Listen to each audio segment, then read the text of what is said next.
श्री स्वामी समर्थ.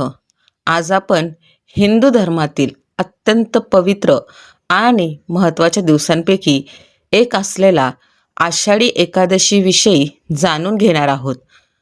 आषाढी शुक्ल पक्षातील एकादशीला आषाढी एकादशी किंवा देवशायनी एकादशी म्हणतात. धार्मिक परंपरेनुसार या दिवसापासून भगवान श्री विष्णू 4 महिन्यासाठी योग निद्रा अवस्थेत जातात. या कालावधीला चातुर्मास असंही म्हटलं जातं. महाराष्ट्रात आषाढी एकादशीला विशेष महत्त्व आहे. लाखो वारकरी ज्ञानोबा तुकारामाचा गजर करत पायी पंढरपूरला जातात.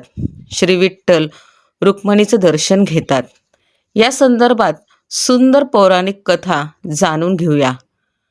परमपुराण आणि भविष्यपुराणानुसार प्राचीन काळी देव आणि दानव यांच्यात सतत युद्ध होत असत. दानवांच्या अत्याचारामुळं देवतांना मोठा त्रास होऊ लागला. तेव्हा सर्व देव भगवान श्री विष्णूंना शरण गेले. भगवान विष्णूंनी दानवांचा पराभव करून देवतांचं रक्षण केलं. त्यानंतर आषाढ शुक्ल एकादशीच्या दिवशी ते क्षीरसागरात शेषनागावर योग निद्रेत गेले. म्हणून या एकादशीला देवशायनी एकादशी असं म्हणतात. या दिवसापासून चातुर्मासाची सुरुवात होते. या 4 महिन्यात साधना, जप, तप, दान, व्रत आणि सत्कर्म यांना विशेष महत्त्व दिलं गेलं आहे. या काळात पुण्यकर्माचे फळ अनेक पटीने वाढते.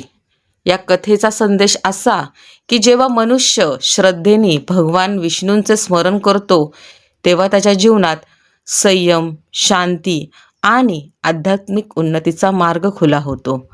अशाच आध्यात्मिक विषयक आणि ज्योतिषविषयक माहितीसाठी माझ्या पेजला फॉलो करायला विसरू नका. श्री स्वामी समर्थ.